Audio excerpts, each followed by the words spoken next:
Hello, We're traders. It is Wednesday, March 20th, Fed Day. So we are in a little bit of a holding pattern right now, waiting for the FOMC statement. As always, we're going to take a look at our previous picks, see how they fared. We're going to do some market analysis. We're going to answer some of your questions. And then during the presentation, Harry and I are both going to highlight some stocks that we like currently. So Harry, please say hello. Hi, everyone. Glad to be back. I know I had a little bit of a hiatus there, but happy to be back here and ready to roll on Fed Day today. So the last live session, Harry was not around for that one, and I highlighted FDX. So let's go into a 30-minute chart and see how that's done. And so the live event was on the 13th, which is right in here. You can see the stock has moved higher marginally. If you are long FedEx, you should exit that position because it has an earnings announcement coming up, I believe, tomorrow and the 21st. Yep, tomorrow. So get out of it. Didn't materialize. We're hoping for a little bit better upward price action, but hey, the market hasn't done anything in the last week. So we haven't had that tailwind. GPS, that was the stock that I highlighted Sunday. Oh yeah, that one's been nice. That stock is up probably about 10% since the video Sunday, which would have been right here, opening Monday at 23.70, stock currently at 26. This system works. All I do day in, day out is to provide you with real-time examples. This is not some kind of photoshopped bullshit. I'm giving you the trades, and then we're taking a look at what actually played out and what happened. Harry does the same thing. He takes it a step further. He actually posts his trades to social media and the P&L as well. So you can see there's no question what we're doing. So, I hope all of you are really taking this to heart and learning the lessons that we're providing to you.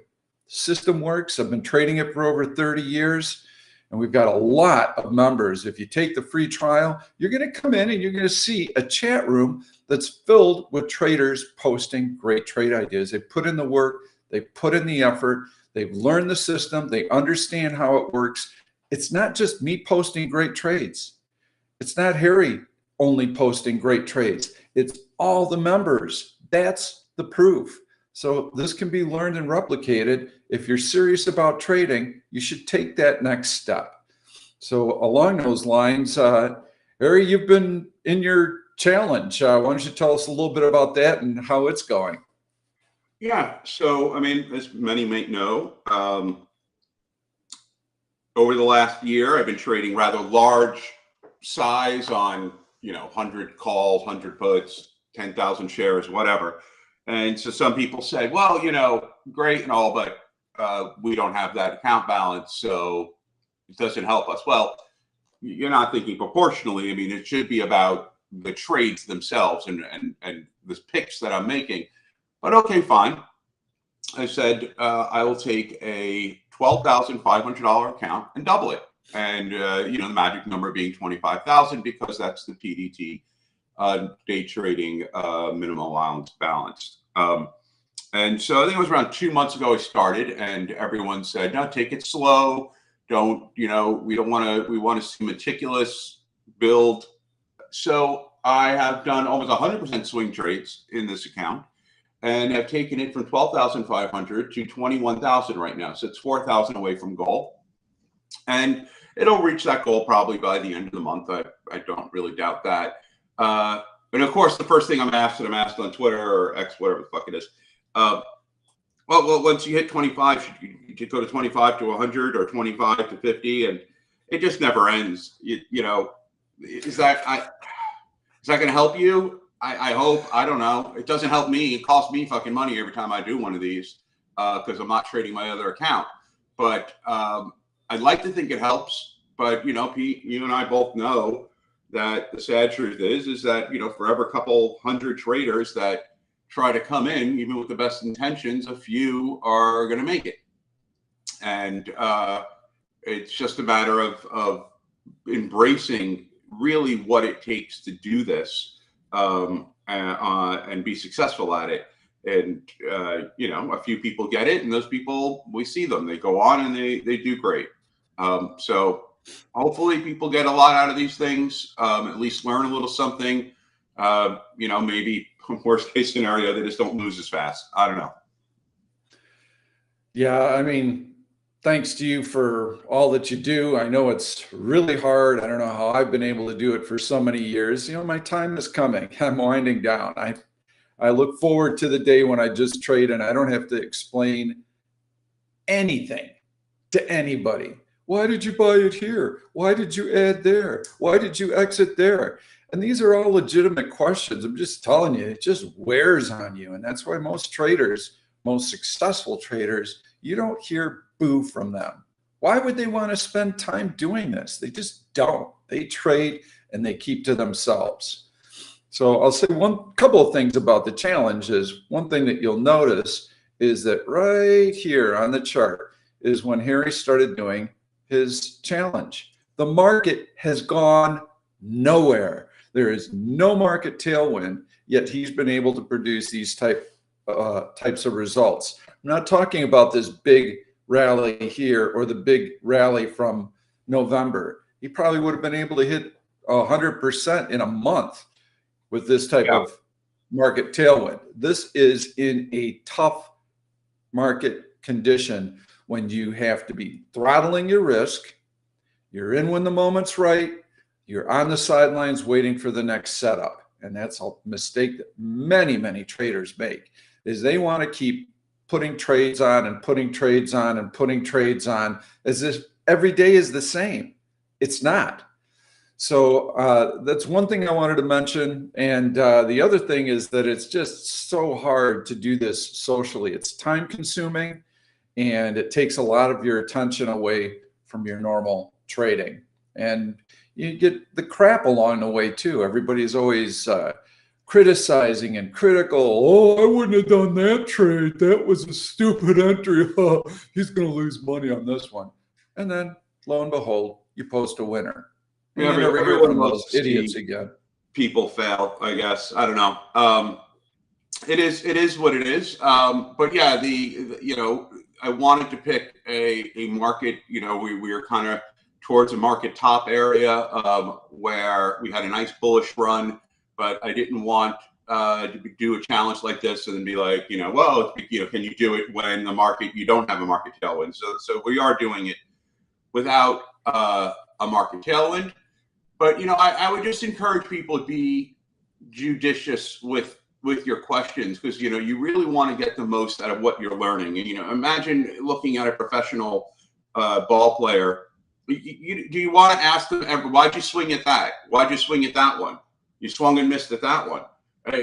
That's kind of a waste of time. You really want to get the foundations of the stance, of the types of pitches they're looking for, of, you know, how they're swinging, all of that, the base running. You want tools to build the fundamentals. So too many people focus on small little details. Now, some of them are important. For example, I exited Nvidia first thing this morning. Nvidia was up, and I exited with a small profit on a call debit spread. However, I did that call debit spread looking for a gap up situation on Nvidia. Because it had its sell the news event. The sell the news event did not materialize. The feeling I had was that it was both technically and on an institutional size ready to perhaps launch off. When I did not get that gap up, I exited. I took the small profit and exited the trade. And as you said, Pete, FOMO Joe's picked up and bought my clothes, which is probably true. But, you know, in markets like this as well, it's a matter of, you know, there are markets you can be greedy in. And greed is not, you know, in the Gordon Gekko's famous greed is good. Greed is not a bad thing. It's not a good thing. It's just, it's really more of, there are times where you look at a trade and you say, okay, I can continue riding this trade higher, stronger, average up, etc. But look at this market right now. It is flat as could be, and there's a reason for that. The Fed is coming. And the Fed is going to be a 50-50. Is it going to push the market up? Is it going to push the market down? Not even JPM can tell you that. So it wasn't worth it for me to stay in a short-term CDS situation. When I had profit, I took it and got out. So in markets like this, it's also a matter of knowing when to exit a trade. Yeah, and it's, we talk about FOMO Joe. I'm going to put my chat room up here for a second, and you'll be able to see. So these are my comments on Nvidia at 8:42 Central Time. So this is 12 minutes after the open on Monday. FOMO Joe is very excited this morning. He heard that Nvidia is going to be speaking, and they have an AI conference. He just knows this stock is going to run. So I said he's going to be in for a world of hurt. And so during the course of the day, we track what FOMO Joe might have been doing. And here's the price action. So he comes in, oh, Nvidia AI is going to be the next hot thing. It's going to be so big. And Nvidia is the leader.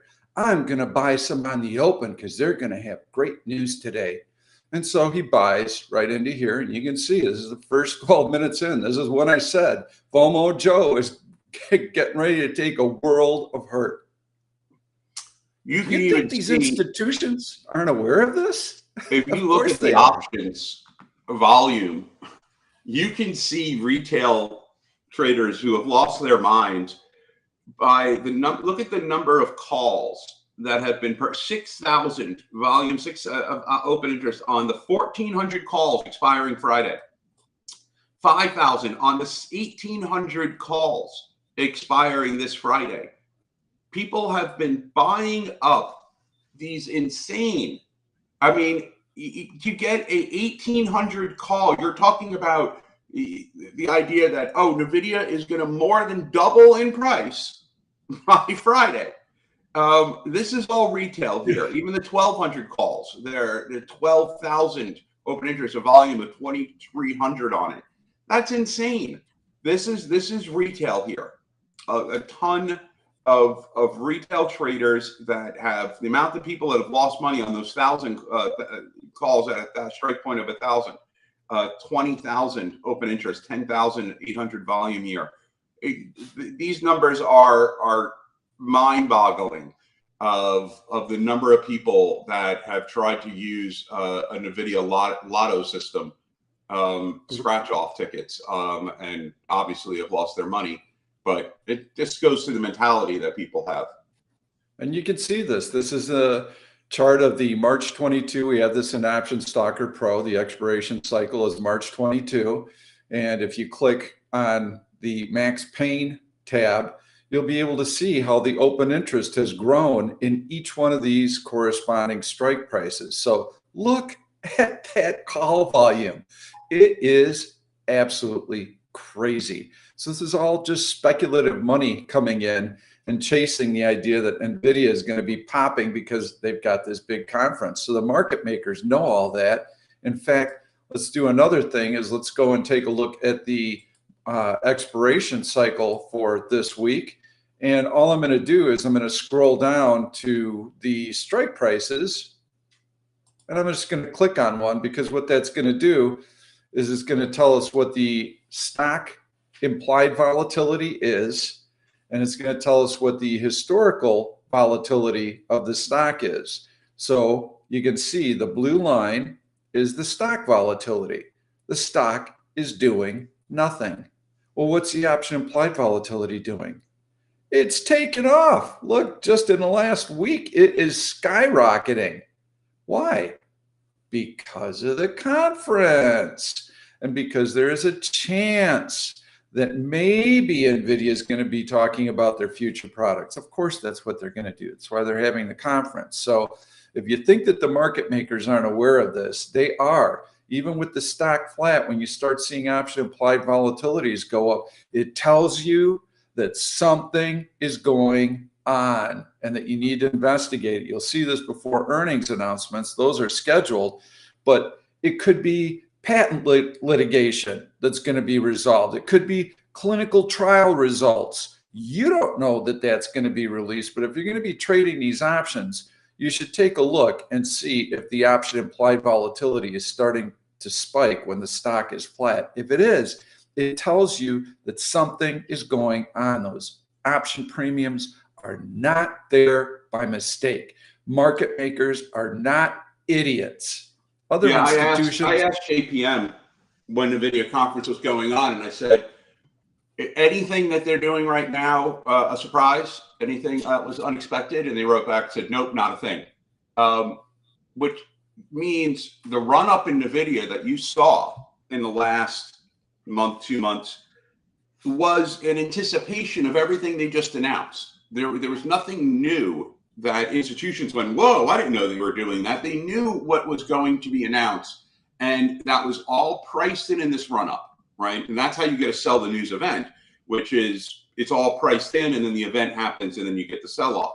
But when you're betting on a conference like this, right, and when you're saying, you know, oh, they're going to announce all these new products, what you're really doing is it's sort of almost a legacy that Steve Jobs left behind, for better or worse. Steve Jobs had a knack, right? Everyone would know when they were going to do their big presentation and all that, but then at the end you go, oh, there's just one more thing.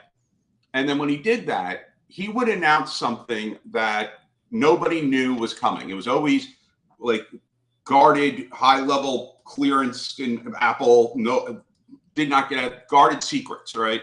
And then he'd announce something, and it was usually a big thing that was unexpected. And if you look back in time at Apple stock during those events, you'd see these dramatic movements. That doesn't happen anymore.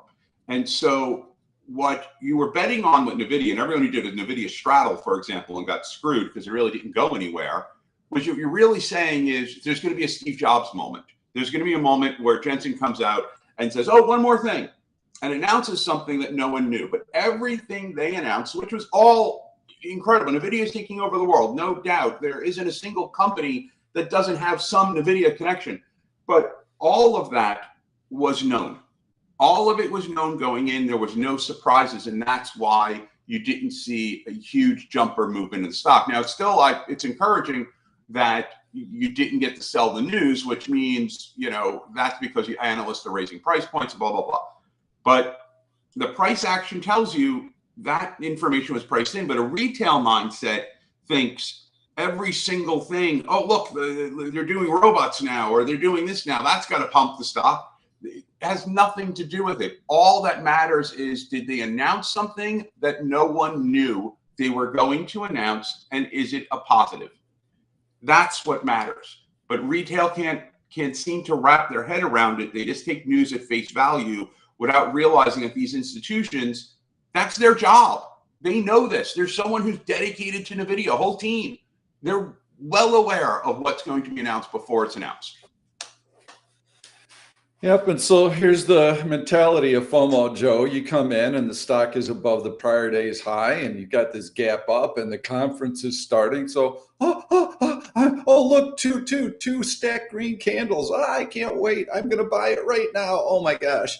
I just know this thing's going to go higher. Maybe I'll leave an ad when it does, but I'm going to get in early. And then you get a couple of red bars. Oh, that's okay. That's okay, because the conference is tonight. It's okay. Ooh, now it's sinking lower below VWAP. I wish I would have held off on that. So now we're in the gap, and now they're, damn it. Don't they know the conference is today? What's wrong with these people? This thing is going to be huge. And so the stock continues to sink down and down and down. And eventually down here, they puke out of the position, take a huge loss. And so the lesson learned is this is just not fair. This game is rigged by institutions.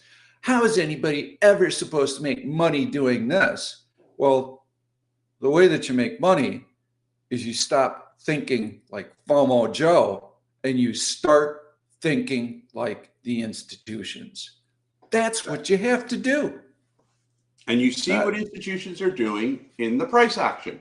That institutions are one of the only ways that these stocks, which have, floats of hundreds and hundreds of millions of shares, these stocks don't move because you bought an at the money call. These stocks don't move because you grab 10 shares. These stocks move because Goldman Sachs or JPM decided to take a portion of this bucket of cash and move it to here. And part of it went to Nvidia, part of it to Apple, and so on. And that's what moves the stock. You can see what institutions are doing by looking at the chart, because every tick on that chart right now on Nvidia, on Apple, is because of institution buying and selling. Those stocks don't give a shit how many out of the money calls Bill from Ohio is buying. They don't give a fuck. It doesn't matter. It's not even a drop in the bucket. It's not even, it's like, it doesn't even register a blip. Only institutions can move a stock like Nvidia or Apple or any of these larger stocks. So when you want to know what are institutions thinking and doing, look at the price action. That's what they're doing. That's what they're doing right now. And if you want to look, what are they doing overall? You go to the daily chart and you see the trend. This is what they're doing overall. This is the trend on the stock, because they're not going to go and say, we're going to buy $1 billion worth of Apple. They're not going to buy, like, put in order and think or swim. They're going to put it over days, in chunks, in time. They're going to buy that stock, and you will see that run up on the daily chart. That's what technical analysis gives you. That's what price action gives you, an insight into what smart money is doing. Yep, and so I do have the D1 of Nvidia up, and so I like what I see. I mean, the stock has made a really nice run up here. It's starting to compress. It's starting to congest. We've got all of these inflated option implied volatilities, everyone waiting for the big news event that never comes. So those option premiums are going to start to collapse. If today we get a negative reaction to the market for the FOMC statement, and we'll shift gears and talk about that a little bit, and the stock pulls back at all, even to this AVWAP E, maybe a little bit lower, I'm going to be looking to sell out of the money bullish put spreads on Nvidia. The fact that it's been able to run up so high and hold all of these gains tells me that long term, this is a company that you're going to want to own. You don't have to rush in right now. When we get these compression breakouts, that would be a sign that, okay, buyers are back in, the supply has been worked off, which there is supply. People that bought here are interested sellers here. That's what's keeping a lid on it, okay? Once that selling pressure gets worked off and buyers are still wanting to own more shares, you'll get the next leg higher, but you have to wait in here. So let's talk a little bit about the market. And you can see how we've had this big move higher, and now that upward sloping trend line is still intact, but we're starting to see the momentum wane a little bit. We've got these gaps in here and these pockets. We have more red candles in here. It's not bearish. It's just telling us we can't be as go bullish as we were here and we were here, because some of the momentum is starting to wane. There are more sellers, and that is what's keeping a lid on the market. So my take, and then I'll ask you what your take is on the Fed today. My take is that this is probably going to be a great big nothing burger. The Fed has been very vocal that they're not going to cut rates anytime soon. They have not put a timeline to it. I think July was what I had heard them maybe hint at, and that was Powell.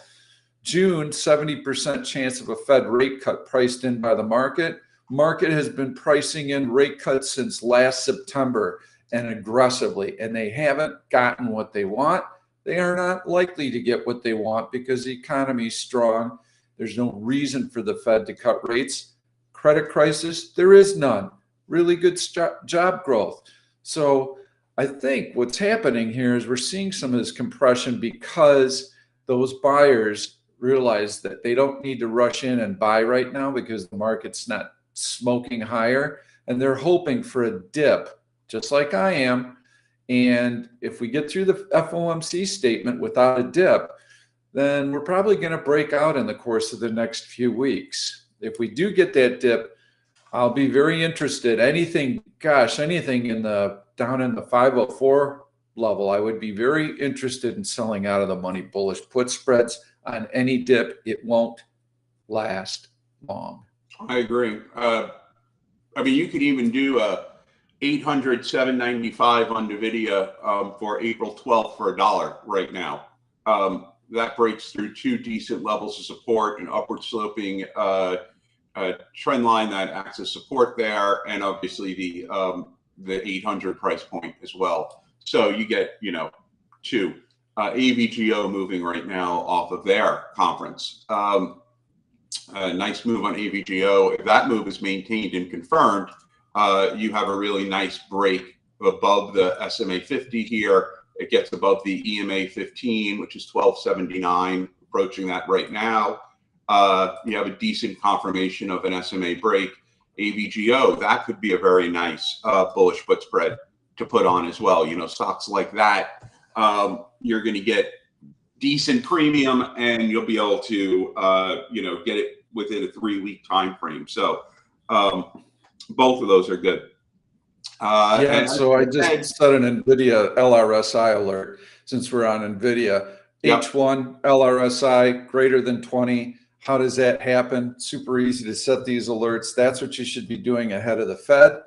If the stock is in gangbuster go-go mode, then you have to use a shorter time frame and look for a smaller dip that reverses quickly, because those stocks aren't going to pull back very far. But in Nvidia, I'm hoping for a little bit more of one after the conference, a little bit of a letdown. So LRSI on H1 is what I used. It has to go below 20, and then when it pokes back above 20, I'll get that alert. Ideally, it's around AVWAP. If I get that, I'm going to sell an out of the money bullish put spread on it. I think that's a good play. I mean, as for the Fed, I actually think it might be a bit of a mover. And the reason why is because they're going to say nothing, right? It's going to be a copy paste. But when you get to points like this, all that is left for institutions, analysts, all that to do is to start parsing every single word, the inflection of what Powell's saying on his speech, you know, all of it becomes this exercise in, are they dovish or are they hawkish? And of course they're going to say, look, we're going to look to the data. We're nowhere near our 2% goal yet. However, there are signs of inflation abating, the economy remains strong, job market, blah, blah. They're going to say the exact same thing. That, you know, the question is going to be really during the presser, how is he dealing with questions about rate cuts? How many do they think? And then you're going to see the odds, right? That odds shift of when will the first rate cut hit? How big will the first rate cut be? And how many rate cuts will there be this year? And when those odds start shifting, that's going to move the market. There's expectations built in. So when you get to this thing where it really has nothing to, they're going to say the same things, but it really comes down to how does he say it? I mean, what if Powell woke up and he had a bad day? Would he be out of fight with his family or whatever? And I mean, he's just in a pissed off mood. They're going to read into that. They're going to read into everything the man says and how he says it. That puts a little bit of unpredictability on a Fed announcement like today, where it's, you know, there's nothing else for them to do but read into this shit.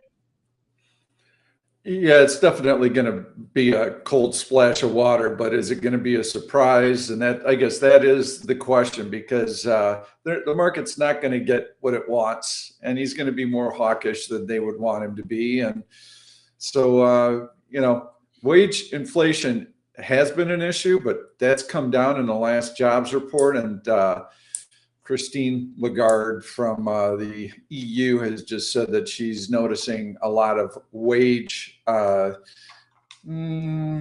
deflation, but wages are stabilizing to coming in a little bit. So I'm going to shift gears a little bit to Dell, and we'll get to some of your questions. Dell, how do I like this stock? Well, as I'm speaking, I'm setting an LRSI D1 alert LRSI greater than 20, I will get that alert. I'm going to save that. LRSI is below 20. Incidentally, there are many variables we can use. LRSI is great. HA reversals are great. They tend to be more sensitive.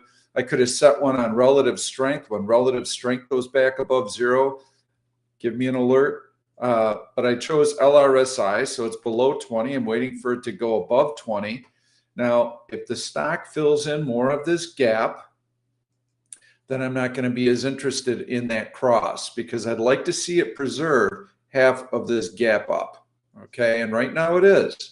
So it's right on that EMA, and if I get that nice little move higher, there's a downward sloping trend line that the stock will also be challenging. So this is not a bearish chart. If you bought it up here, and I think I saw some comments that, oh yeah, that dull dog. This is a nice move. This is a nice trend. This stock wants to go higher. It got ahead of itself.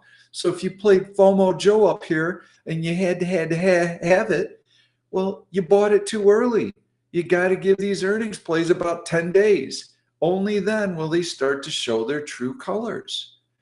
This stock is starting to show some support. I'd love to see it start moving higher in a little bit of a market pullback. That would tell me that buyers are interested at this level and the stock is going to continue to go higher.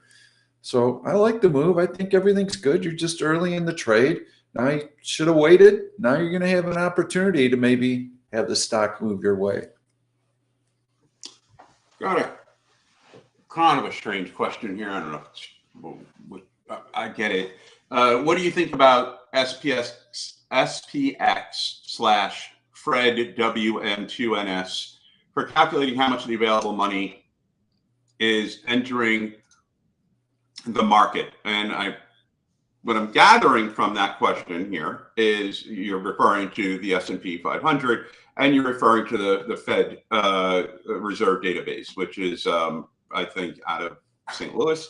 And you're basically saying M2, it stands for the measure of money supply, including cash, checking deposits, convertibles, blah, blah, blah, that is available to go into the market. You're looking at a ratio of calculating how much available money is entering the market and how much liquidity or monetary value is flowing into or present in the stock market relative to the overall money supply and blah, blah, blah. I mean, look, can that be an interesting gate? I guess, you're looking at, you're trying to figure out if the stock market valuation and the money supply can give you some insights there. But at the end of the day, it's going to show up in the volume. It's going to show up in the price action. You're going to see, you see the flow of the money going in and the supply of money going in. I mean, you could look at and say S&P is at a high valuation right now. It just is. It's not at a historically high valuation, but it's at a high valuation. And given that it's at a high valuation, there is a choice of investors where you either let the market grow into that valuation, and how does that happen? That happens with good earnings, and as you get good earnings, the market grows into that valuation, or you are projecting that that while at the moment it's overvalued, but in a year time from now it won't be, so you're going to get in earlier. There's all different ways to look at it. There's no one variable that's going to give you that type of insight. You have to ask yourself, what are you going to do with that information?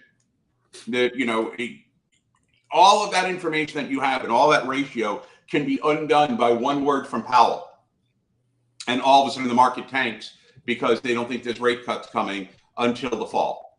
Okay, then all the available liquidity doesn't mean anything. So don't get too much into the weeds of these things. A lot of what you look at, what you look for, shows up in the price action. It just does.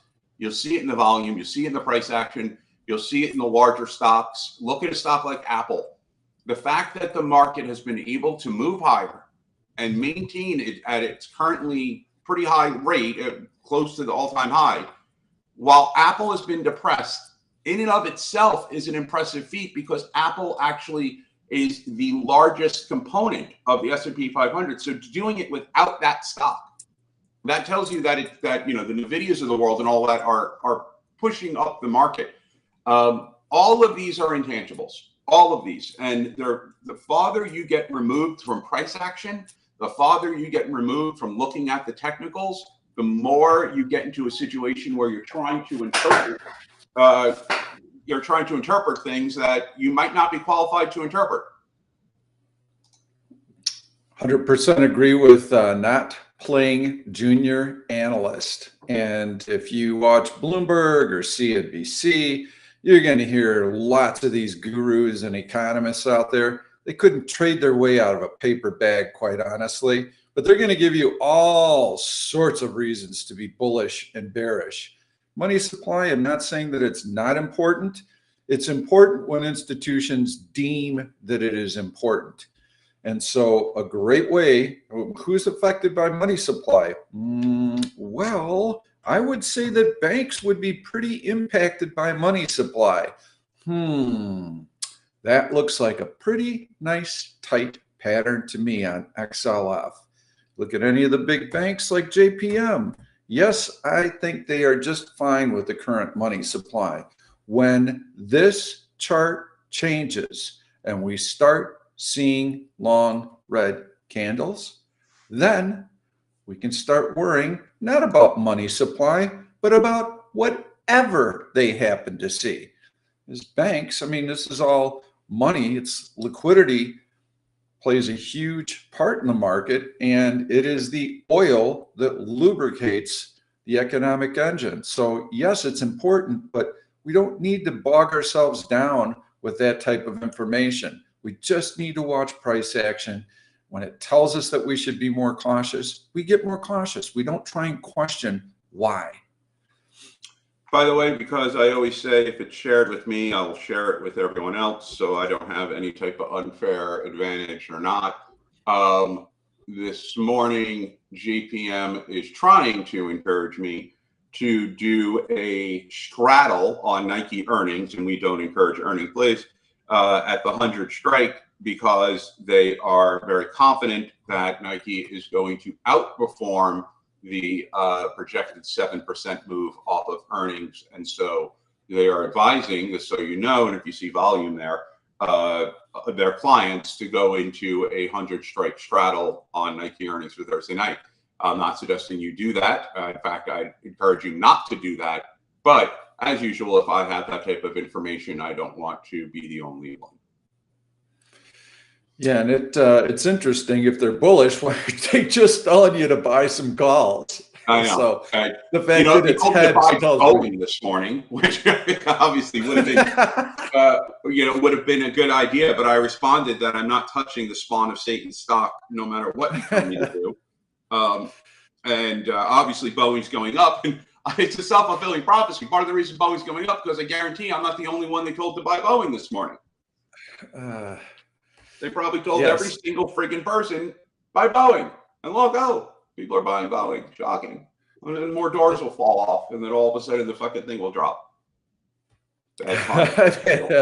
Question on Amazon, so let's take a look at that one. And it's compressing right in here. It doesn't offer me anything to really look at. So you set alerts above, you set alerts below. If it gets out of that range, I'm interested. If it stays in the range, I'm not interested. Well, what about selling a out of the money bullish put spread? It's compressing. It's not going anywhere. Well, I'm not going to get much of a credit because the stock hasn't gone anywhere. They're sucking the life out of those premiums because it's roadkill. I mean, this thing has been run over with a steamroller. So I wouldn't do anything with Amazon. GPS? Yeah, that's what I want. So when Amazon does this and it breaks out of the compression, this is what I want. This is what I will trade. And if it comes on volume, I know the institutions are behind it. Got a question here from Weston. I'm new to this. I've been following along with her challenge. Thank you. Very much new guy to this. What are you using to find stocks that you were deciding to make these trades off of? Take a look at your screen. You see Option Stalker there? that there. And, you know, as if people know, I do not shill for shit. I do not, but I mean, if I use it and it works for me, I'm going to recommend it. You're not going to find a better scanner screener for stocks than the one that you see on your screen right there. You have all the ones that are built in there on the left-hand side, but then also you can do your custom searches. You can find out, relative strength. I mean, the notion of relative strength is built into the system.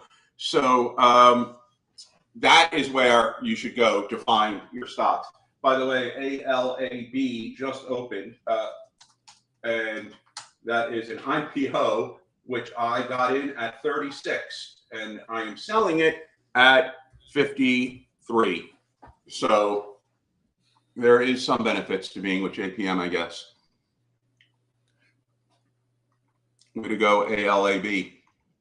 ALAB, okay. Just IPO'd. I got issued my shares this morning at a price point of $36. And you bet your ass I am selling it right now. And that is, by the way, you know, there are certain things I always say that are built in that are unfair. Most of these conspiracy theories are just total bullshit. Forget it. But there are very tangible unfairnesses built in. For example, I had access to ALAB last night. They called me at like 6 at night, pick up the phone. Do you want shares of ALAB? It's going to IPO. Great. I took it and I got it at $36 this morning, and now I'm selling it at 53. Okay, well, that's $17 gain per share. That is an advantage, no doubt. That is sort of how they get their customers. That's how they keep their clients, by doing stuff like that. So either way, just sold it $53.13. Thank you, JPM. I'll take it. So I had a question on, do we look at the Greeks when we're trading spreads? Absolutely. I'm not going to get into a book the length of options as a strategic investment, but very quickly, yeah, I mean, if we're looking to sell out of the money bullish put spreads, if I'm selling premium, I like option IVs to be greater than 35. If I have a stock that's a grinder, the implied volatilities are going to be lower. If they're lower than 35, then I'm going to be looking to buy an in the money call option deep in the money. I'd like to have the delta be greater than 0.7, because then the stock is going to move point for point with the underlying. Yeah, I definitely look at option implied volatilities and the Greeks when I'm evaluating how I want to structure a trade. Any input you have here, you can chime in as well.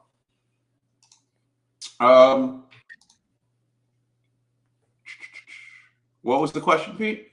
It was just of what importance do we put on the Greeks on the options trades that we do? I mean, look, I place importance. Most of the importance I put is on IV, right? I mean, obviously, I have rules of I'm going to take in the money calls, usually 0.7 or 0.8 delta. I tend not to go below that. You know, you got to think, the farther you are away from a 1 delta, the more you are paying for the privilege of having the option, right? You're paying a premium on top of it. So the closer I can get to a 1-to-1, stock moves a penny up, option moves a penny up, the better my leverage. And that's the whole point of options, is to have leverage, right? To control 100 shares per contract for less than the price of 100 shares. And the more premium you pay, the less leverage you're going to have. So I'll go into a high delta, but IV is really, for me, a big indicator. If I'm doing a time spread, if I'm looking to do a straddle, you know, particularly if I'm looking to sell puts or buy options, right? And if you are in an environment where you have high IV, you selling puts, well, you're getting an inflated price, you're getting a good price, but that high IV is also there for a reason. It means that your probability of those puts coming into play and getting assigned is higher. So, you know, you got to weigh the pros and cons. let's see here. I have, do we ever consider doing a show like Trader TV Live? That would be awesome. Yeah, sure. Why not? That would be fun. Can you guys share your I got it moment with trading from Adam? I'm confident I'm at the point I got it, at least from a technical perspective, but not capitalizing. How did you start to really make money? I mean, it's a question that I think that I probably get almost the most. That's a non-technical question. I mean, obviously, like if anyone's read my story, when I started, like most traders, count blown out twice and all that. It didn't take that long after I decided to say, okay, I'm going to buckle down and really focus on how to do this to get it, to understand it.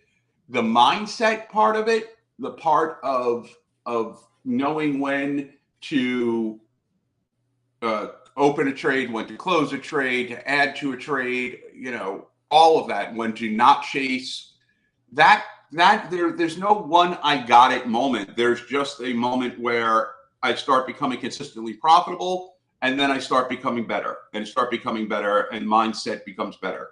And then eventually you reach a point where you can expand your trading. That's what the Wiki 2.0 is going to be about that I'm writing now, which is sort of expanding your trading and expanding it beyond just the technicals. But there was no single eureka moment. It was just sort of, it's sort of like when you start playing poker or chess, you got the rules, you know how to play. It didn't take you long to figure that out. But how long did it take you before you began to win consistently? If you ever did, that's a different story. And chances are it was a process over time. Yeah, I'm going to leave it at that because it's been the same for me. It's been many I got it moments, and you get your arms around it at first, and then you start getting a better grasp and a better hold on it and a better hold on it to the point to where, at this stage, it's like for me wringing the last drop out of a wet towel. You just keep refining it and refining it. And that's why Option Stalker is what it is, by the way, is I trade the system. I built the system. I built the software. I'm always looking for ways to improve it. I never stop. I love this stuff. So I did want to say something because there's a question that came up. Hey, why don't you guys do a day trading challenge where all you do is day trade, none of this swing trading stuff? Well, guess what? It's already been done. And I'll give some kudos to Harry. He started real day trading. You'll see the page here on Reddit. If you haven't visited this site, you should, because he's also had many articles in the wiki. And that's one of the requests, is that before you ask questions, please read the wiki. Hundreds of articles. He took his own time and effort to put this information out there and ask for nothing in return. But as I recall, Harry, about 2 years ago, when you did your first challenge, it was a $30,000 account and it was only day trading, and he doubled it in like a month. Well, then all of a sudden we started to hear, well, that's not really fair, Harry, because I only have $5,000 and I can't trade a $30,000 account, and I have pattern day trading rules I'm restricted by. So that's why he's done smaller challenges. But go to this Reddit. It's awesome. It's all there. I mean, I remember 2 years ago, there was a time I was making 17 to 20 trades a day. You see it all there. I had my, at the end of the day, I list out my positions. I have like 30, 25 positions at the end of a day. I mean, some of them were bullish, some of them, it was all over the map. But a majority of them were day trades. And you can go back and you can see that's the thing. I mean, there's been very few trades. I mean, almost every single trade I have made in the past 3 years or so is online. You can find it. It's there. The date, the time, the exact trade, the position size, all of it online right there. Go back, you can then look at the trade, look at the chart and see what I did and why. Are they all winners? No, but a majority of them are. And so, yeah, that's it. I mean, what you should be doing, I mean, one of the things I did that helped me when I was learning was using paper trading, right? And Thinkorswim has an excellent paper trading platform, but there are many out there using paper trading to run through all those scenarios. I'm going to see if I can do this with the win rate and the profit factor, only day trades. See if I can do this using only options, only shorts, only longs, only spreads, only bullish put spread, only go through every single iteration to find out where your weaknesses are. Journal everything. Put everything in a journal. Look at it, study it. This is, if you want to make a career out of it, this is what you should be focused on. You know, and there's so many tools, hell of a lot more tools, not to date Pete here, but a hell of a lot more tools than when Pete was coming up, faxing in order. So you have the tools right now that to do things that people wish they had. Use those tools, use the journals, use the paper trading accounts, use all of the real-time information you get, these scanners, option soccer, all of it to learn. Because by the time you're done, you should be able to say, I did it in every iteration, day trading only, swing trading only, options only, stock only, all that. And every single time now, I have managed to come out with a 75% win rate and a profit factor over 2. It is like muscle memory now. I am confident now I can put money in this account and duplicate that success. That's what you need to get to. All right, so I've got, I'm looking at a couple, I just started looking at a couple of stocks here, and this is not going to be my pick today, but I like DKS, and you can see how it's had probably about 5 or 6 days since earnings, and it's been able to hold all of this gap. Could you sell an out of the money bullish put spread with a couple of weeks till expiration into that gap? I mean, it's held it beautifully. I think the stock's going to continue to move higher. And so I went out to the April 5th. So that's about 2 weeks out, 2.5 weeks out. And I started to look at some of the option spreads there. And so the 210, 207.50, you could get easily 50 cents for. Well, 45 cents bid offered at 90. I can probably go out one strike further than that. So I would try and work the middle of that spread. But you can see if I go down to the 205, 202.50, it's 15 cents bid offered at 60 cents. We get a little bit of a pullback on the FOMC statement. Sure, I would look at something like that because it puts me all the way down in this gap, which we've already seen has held very, very nicely. I still don't have a pick. And keep in mind, by the way, we're in a precarious situation that any pick we make may or may not be impacted by the FOMC, obviously, depending on the size of that impact. I do have some questions on some stocks here. What do I think of AMD now that it's broken below the 50-day? This is in a clearly volatile sector. And when you have a sector that is as just jerky as this, right, and so news sensitive, you want to increase your standard for confirmation. So here you have yesterday an attempt to break through the 50 SMA. It got rejected. Now today, bam, it goes, slices right through it like butter.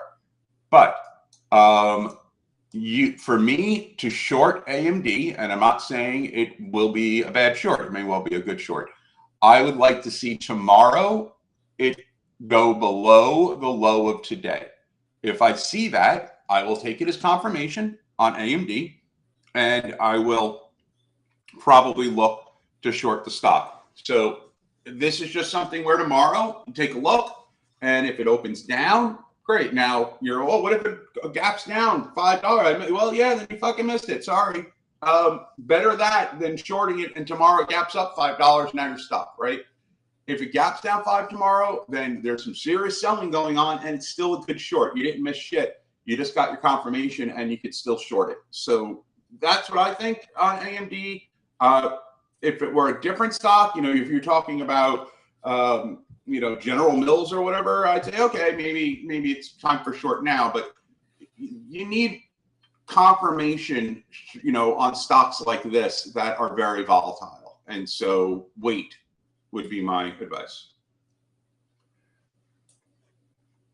Any thoughts, Pete, on AMD? Well, AMD is definitely weak, so yes, I would be favoring the short side on that one. It is a very choppy stock also. And I had a question on MRVL, if you're continuing to hold it. I believe you might have been long that stock into earnings, as I recall. Has anything changed with your viewpoint on it? That was one of the questions posted. I'm still holding it. Yeah, I should have closed it. This was literally right when I was getting sick, on the way to Vegas, sick as shit. And I, believe it or not, had a fucking sell order right there, and I just didn't send it. I just didn't send it in. And by the time I looked up, it was too late. So that entirely my fault. I should have closed Marvel before earnings, and now that I'm holding it. It's not in terrible position. I mean, it's holding its own at the moment. It's not dropping with AMD or Nvidia. It's got its own kind of carved out section there. So, but yeah, I should have closed it. No doubt about it. That's one of those type of mistakes. So over the past few months, the chop days have dented your confidence and made your trade count drop significantly. That's absolutely what you should be doing. Okay. And so I can tell you that back in here, I was starting to get very cautious just because of how far we had run up and only wanting to get dips and feeling like we could go into hand-to-hand combat mode in here. And the market actually rallied more than I thought it would from this point forward. I thought we would get a little bit more of a sideways compression and then lift off. But we had plenty of opportunities to day trade from the long side. Some of those days you had to be selective. You couldn't go in if you had a big run up the previous day. You're not going to get much follow through the next day. You're going to be trapped inside that range. You're going to have a low probability trading environment. Yesterday was a classic example of kind of the mode that you have to be in from a day trading standpoint. And that was that we expected a dead day. There was nothing going on.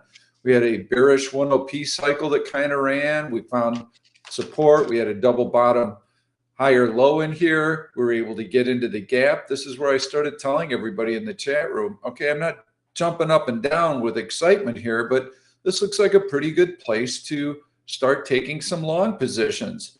And if we can get into the gap here and advance, then you start adding to your long positions. Now, if we can get back to the prior day's close and you're starting to grind, okay, you can add some more here. By the time you know it, what appears to be a really dull day that's going to be forming ahead of the FOMC turns out to be quite a nice day. And so you keep adding to your positions when you have confirmation. What does that mean? That means that you have very little retracement. You run up, you compress. Another leg higher, you compress. There's no big selling pressure. Whap, whap, whap, whap. No, you don't see that. Well, the reason you don't see that is because buyers are supporting this move. And every seller that comes in is met with those buy orders. And that's why you don't get those red candles. And that's what tells you you're going to be moving higher. So once you get through the compression, yep, you start buying in here. All right, next leg higher, turns out to be a nice day. So you have to be very selective in here. We could be really aggressive coming out of this. We had a nice downward sloping trend line. This is a trend reversal to the upside. Gap, gap, gap. Yes, gaga, we're all over this. Oh my God, relentless buying. Super long in here. Hold your swing trades overnight. Plan to have them on for a couple of months.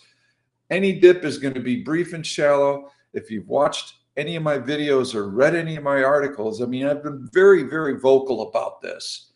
And so we got this kind of blow off in here. And this is where we had to start being more cautious. So yes, this is a time to start kind of peeling back and really picking our spots and waiting for some of those dips. So a couple questions here. PLTR, someone wrote, it looks like it broke a trend line from 3.7 in a daily. It looks like making higher lows and lower and highs. It didn't break a trend line from 3.7. There isn't a trend line there. One, your angle is too sharp, and two, it didn't break it. The trend line on PLTR that you should be looking at is you connect the bottom of the high volume candle on February 7th, almost touches 221 there, and then it just kind of comes in acting as support here on 315, 318, briefly breaks through it on 319, and today again it's support for today. But I don't see anything in PLTR at the moment that I would be excited about. So until it gets above 25, I'd hold off on it. But I do have, I think, what is going to be my pick of the day, and it is going to be Microsoft. Microsoft, and this is caveated to the FOMC, right? So there's a reason why I'm saying Microsoft's my pick of the day, but I'm not jumping in Microsoft right now because I'm going to wait for the FOMC. But if the FOMC does not have a significant impact, negative, or even if it does, I'd be looking at a bullish put spread on Microsoft. So whether it's a bullish put spread and you get a nice pullback for it, or I'm getting a dovish Fed in a bullish market, and then we're talking straight calls or call debit spread, I like Microsoft. I like the setup right now, I like the news. I like the technicals on it. Microsoft beats out Costco and some others for me as my pick of the day. What do you think, Pete? Microsoft. Yeah, I like it because it's been compressing, and you can see how it's been edging higher when the market has been flat the last week. In fact, the last 2 weeks. And so it keeps trying to get through that resistance level right here. And so to explain your caveat, number one, we want to see the market break out through this horizontal resistance level. It could do that after the Fed, so we don't have to wait long. But if the reaction to the Fed is super bearish and we get a long red candle followed by another, hold off, okay? You know, Microsoft is a decent stock, and it's one that you want to buy. You want to get long. So as soon as the market finds support, it's back on your radar and you're interested in it. And during that market decline, if it just hugs this high, that tells you 100% for sure, as soon as the market finds support, this baby is gonna go. So yes, see what happens with the FOMC. Those are your marching orders. Get a market pullback, watch to see if it retains its relative strength. You get a breakout on the FOMC, great. This stock should lead the charge. And when it gets through that little resistance level, it's going to go. I like it. I think that's an excellent pick. That is, yeah, that I think it's primed. Got an interesting, well, couple of questions here. Hi, Pete and Harry. Thanks for your contribution. I have some optimism for the future. Hey, great for you. I mean, I don't know what you know, if you're looking at the world, then you may be a little delusional, but if it's your personal optimism for you, you know what? Nothing but happiness. I'm stuck with Pfizer shares bought at 26.02, considering selling covered calls at 28. What is your opinion? Well, one, you're not stuck with them. You're in profit. We got at 26.02. It's at 27.63. So your definition of stuck, I guess that's where your optimism comes from. If you think being in profit is stuck, then okay. Look, it's right on the 50 SMA. It's the most boring stock in fucking history. If it stays tomorrow, you confirm about the 50 SMA, keep the stock, and we'll ride it. There's no need for covered calls here. You're not even getting any friggin' premium on your covered calls. Certainly, what are you going to get? 20 cents, 10 cents? And if it can't stay above the SMA, close the trade, unless you have some sort of personal reason for wanting to be in the most like mundane, boring fucking stock ever. Okay, great, keep it. But you're in profit. You're fine. You're not stuck with shit. I have one that I like that's setting up here. I actually highlighted it a couple of weeks ago, so I'm not going to have it be my pick. It's LYFT, and I'm going to set a GTC alert on a breakout right above this candle here, so that if it happens, it's actually close to the high of the day.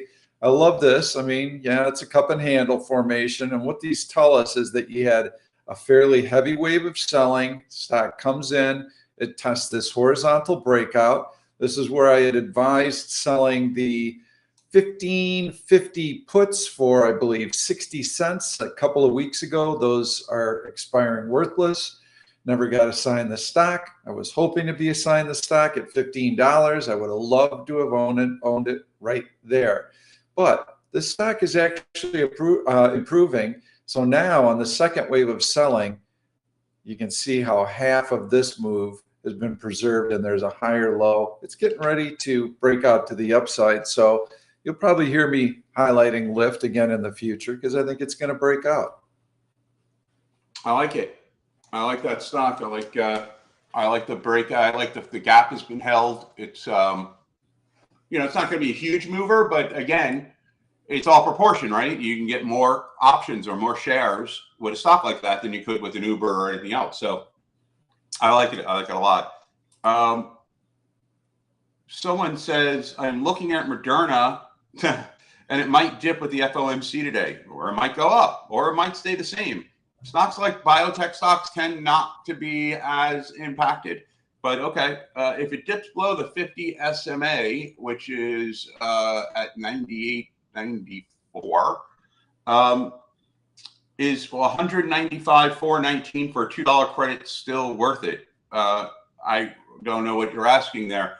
That's certainly not. That's an in the money bullish put spread, which would make very little sense to do at all. You want your bullish put spreads to be out of the money. You want them to get at least 20 cents per the dollar in the spread. And you want two major lines of support above that have to be broken before your short strike comes in danger. So that is, that doesn't qualify there. So I would not do that. Oh, sorry, by the way, Dr. J, for not chewing you out on PLTR. I know you were looking forward to it, but, learn how to read a fucking trend line and, but I think that kind of stands for itself.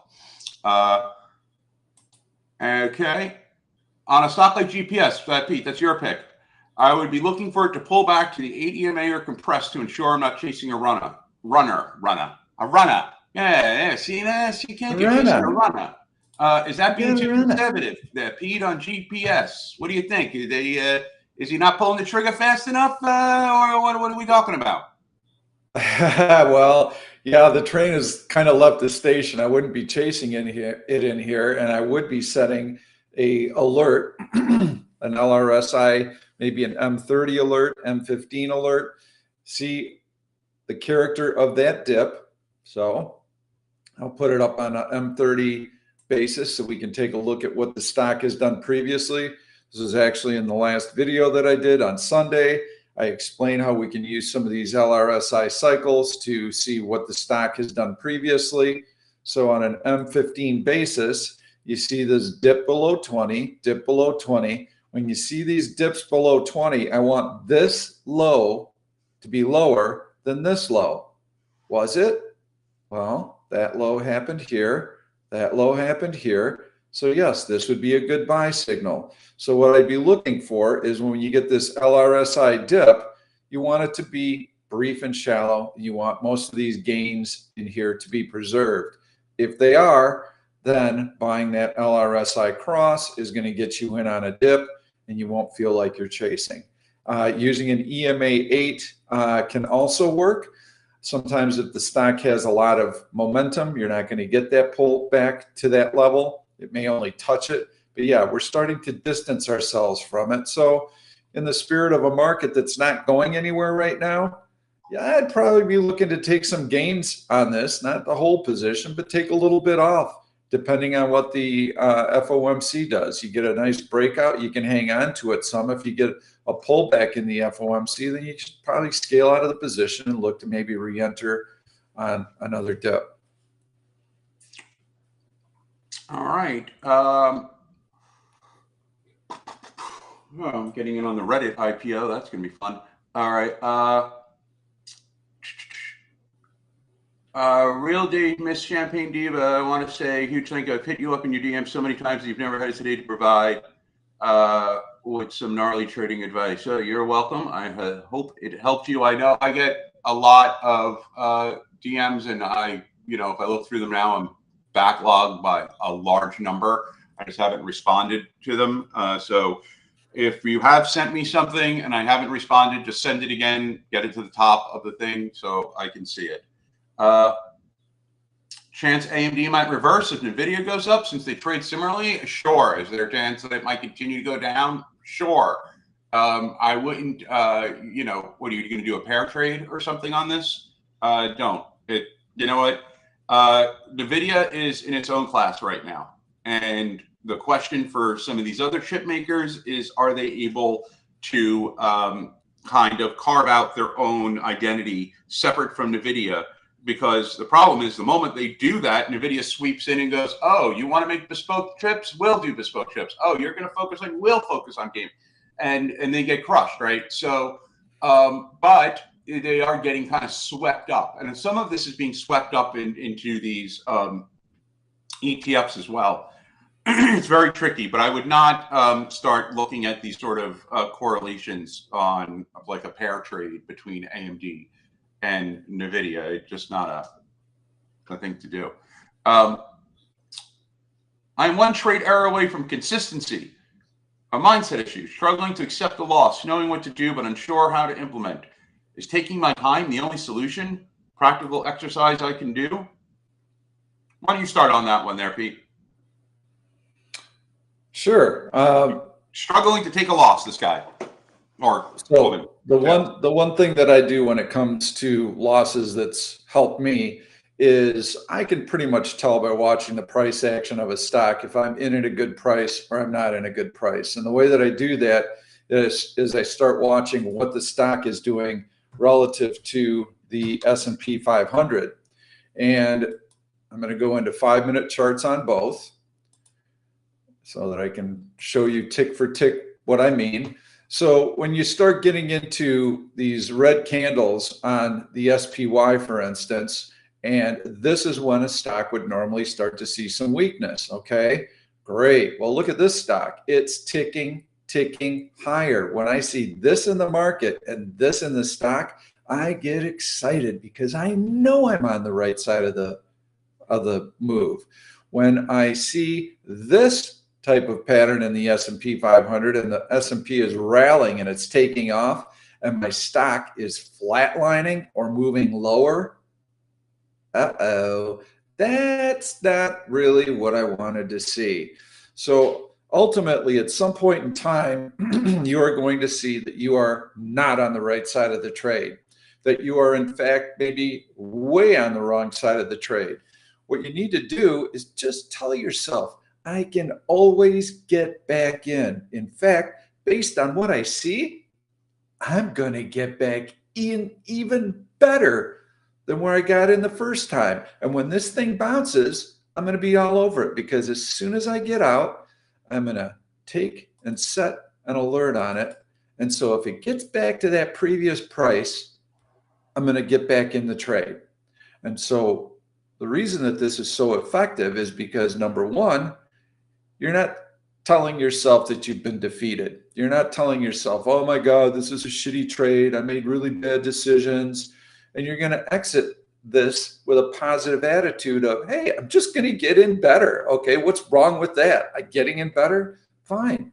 So the other thing that this does is that it encourages you to take the loss. You wipe the slate clean. This is not a reminder on your P&L that you have to look at and suffer through all the time. The slate is wiped clean, and that does damage. Every time you look at that stock and it continues to tick lower and your losses continue to mount, it's going to remind you that you were an idiot for taking the trade and you were an idiot for not getting out of it when all of the signs were telling you you really should get out. And so you put your alert out there and then you go look for a better opportunity. The better opportunity comes, you enter the trade, you're onto a completely new chapter. You don't even think about the old trade, and oftentimes it'll never even come back up on your radar. When it does, cool. Now I can get back in and have more confidence because went through its little soft patch or whatever, and now it's back on track. And yeah, I'm looking at what happened over the course of the last day or 2 days, whatever time frame, and I feel even more confident that this stock is going to make the move I originally thought it would. Well, so do yourself a favor. Every time you're in a position and you think and you see all the signs that I should take the loss, right? You look at it and you go, I know cognitively I should take the loss. I can't do it. I just can't take the loss. I whatever reason, right? You're like, if I take this loss, then I'm worse where I started and I'm already in fucking trouble, whatever. But mark it. This is the date, the time, put it in a journal, whatever it is. I said to myself, this is when I should take a loss, right here. Do that every time for all your trades. Every time you think I should take a loss, and you don't, but you think it because you see it. It's there. You're smart enough to know. You see all the pizza. You see all the signs. You know I should get the fuck out, but you don't do it. Then at the end of a month, go back and add it up. If I had gotten out every time I said to myself, I should take the loss here. Now, there's going to be a few of them where you say, I should take the loss, be held on, and they recovered. Great. Add those in too. All your trades. Let's say you have 20 trades there, and 20 times you said I should take the loss, right? Mark it down and see at the end of the month, what's your total?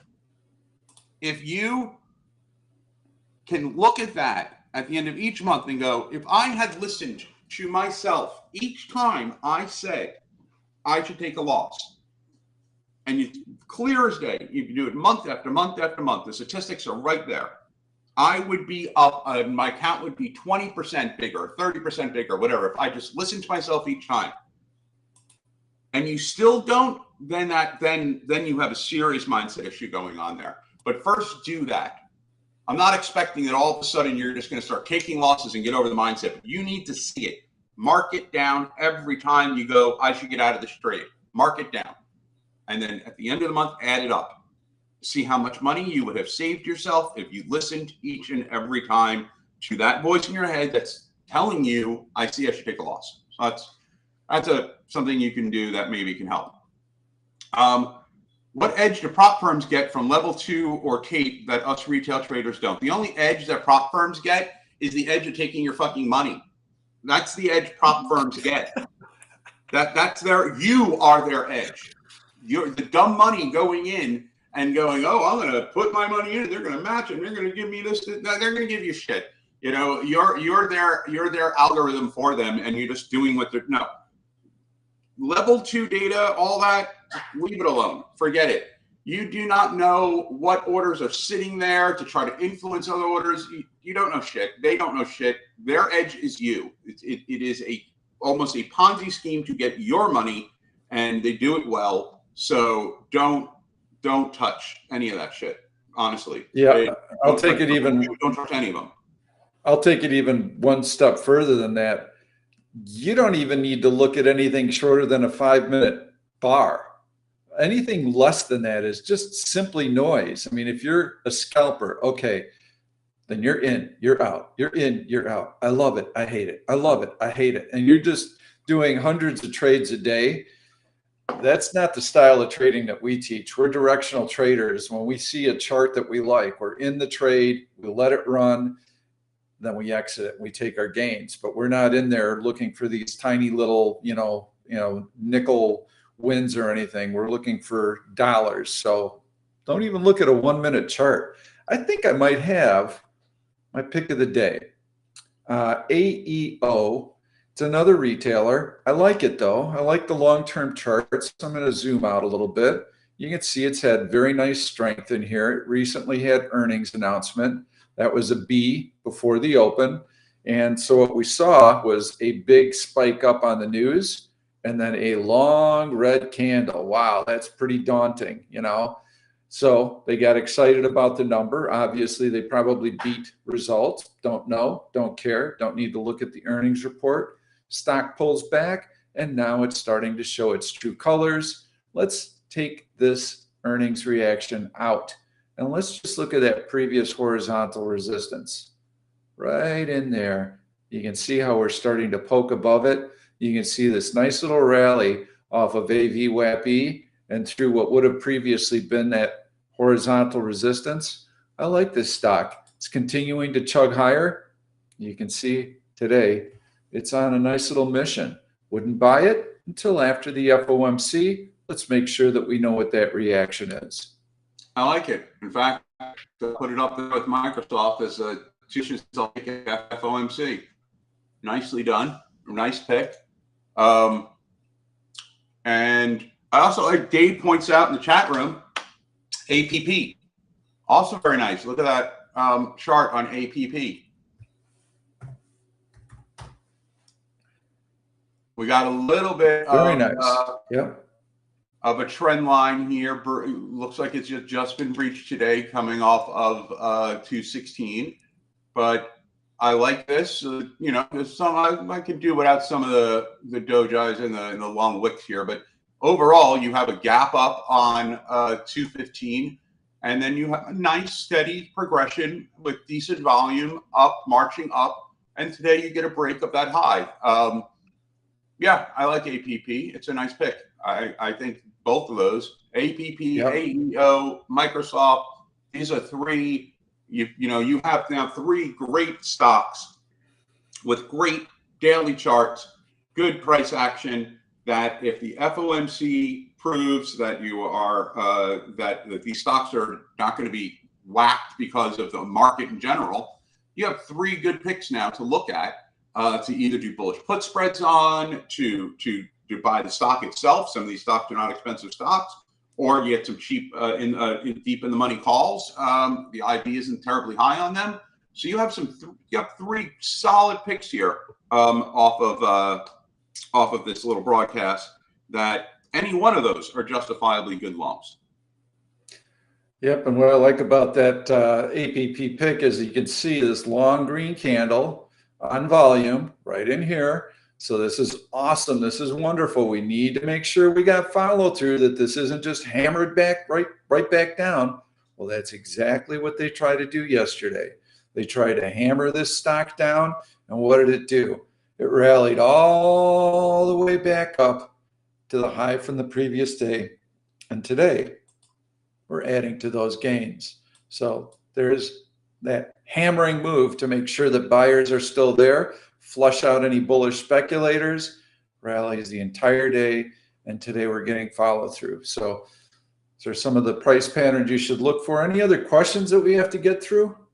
A couple here. How do you sell covered calls in your stocks? Can someone choose to sell that? I mean, I don't like selling covered calls generally. If you have a long-term position and you want to sell covered calls above a resistance area, something like that, and get a little extra income on it, fine. But in general, I for trading and short-term trading, I wouldn't use that as a method to do it. Of course, we have a troll here. Nice trading challenge. You should be embarrassed. Yes, an 80% return in a 2-month period of time is very embarrassing. Getting to $21,000 off of a $12,500 account is I hold my head in shame on that. So absolutely, you're right. Unless you're Dave W., who averages less than 1% return per trade. Yeah, that's a great way to troll. Let's attack someone who's got like a 94% win rate on his trades, and has been doing this for a living for, I don't know, 20 years, and is widely regarded as one of the best technical traders out there. That's a great plan. In fact, just yesterday he took profit in trade that was over close to 100% profit. But no. I'm glad that you're keeping track of these things. That's great. It would be nice if we had more intelligent trolls. Would be, at least they'd be more fun to interact with. You hit us with something that's remotely correct, and then we'd be like, damn, you got me. Like, I just love to be like, yeah, you got me on that one. Shit. But Allah's, we have people with an odd number of chromosomes that like to troll. How much harder is it trading a $12,500 account compared to $5,000 account? It is easier to do a $12,500 account, no doubt about it. A $5,000 account is more difficult because you have less room for error, or you have to do much smaller position sizes, which takes a much longer period of time. So I try to find a happy medium there. 12,500, double it's 25K. But look, a $1,000 account is going to be harder, right? The less you have in your account, the more you're going to lean towards taking those larger risks, or the less ability you have to get, if you want to get deep in the money call on Microsoft, you have a $5,000 account, just one contract is going to take up a pretty big portion of your total, right? But what do you do? So then you have to go to spreads. It limits the types of trades you can do, which is going to limit your profit potential there. So yeah. Okay. That's all I have here. Kimmo Frosty, you're trying to get through to us. Stop losses. What do you think, Pete? Can market makers or retail traders have set stop losses? Do market makers know where retail traders have set stop losses? That's the question that I have here. They do, based on where the support levels are kind of playing out on a chart. And if there are many touches along a horizontal support level, then at some point in time, they will try and poke through that support level to flush out those sell stop orders, because that's what traders are taught, that if I'm buying on support and I see previous support there, then I know I can get long there with unlimited upside, and I can have my stop just below that support. And so eventually, after 2 or 3 touches, they will blow through that support and they will trigger those sell stops, and they'll run it the other way. So they don't know where your sell stops are because they don't have your trades, they don't have access to your accounts, but they know based on what the chart looks like where the technical levels are, where they can expect those stops to be residing. And then, yes, they will oftentimes gun for them, especially when it's really quiet on a day like today. Kimmo Frosty, contact OneOption through the live help support, and we'll help you get on board. And that's about all I've got for today's session. I think we've thrown a lot at them today. Yep, and we got 30 minutes to the FOMC, and we'll be in the chat room talking then. So let's. Thanks, Funk, for that final comment there. No plans, no guidance, just a blind challenge where he makes a fool of himself more than anything. It's not the first time either. You're right. I can't keep up with your witty retorts. It's just you just think I got to say something bad here. Okay. That is the internet, where anybody can say anything they want. All right, great. Have a Next good one. time I'll try to double the account in like a month instead of 2 months. I'm sorry it's taking so damn long in this sideways market to present trades that are in a journal that are detailed out, while I get, I don't know, 0 for doing it. Next time I'll do more. I promise, Funk. For you, I'll do more. And posted real time. More. And posted real time. Yes, and posted real time. Yeah. But hey, thanks everyone for listening, and good luck with FOMC. Don't trade the initial move. Please wait for the presser. Wait even after that. Wait for the move to settle down. A lot of times, the initial move you see in the market, algorithm driven, not going to be the final move. So hold on, wait, and then see what direction we're headed. Good trading, everyone. Yep. And even as far as overnight, sometimes the move you see today will be reversed overnight. So give it a little bit of time, see what happens. We're hoping for a dip. We might not get one. If we do, it'll be brief and shallow. Have your alerts set so that you can get those LRSI crosses, evaluate the dip, get the trade done. You'll be in at a good entry point. If we get a breakout to a new high soon after this release, then you're going to just have to go with the breakout and try and ride it as long as you can until we start to hit some resistance. But we'll be back here in a week, so we'll be able to talk about all that. We'll see you then. Bye, everyone. Thanks, everybody.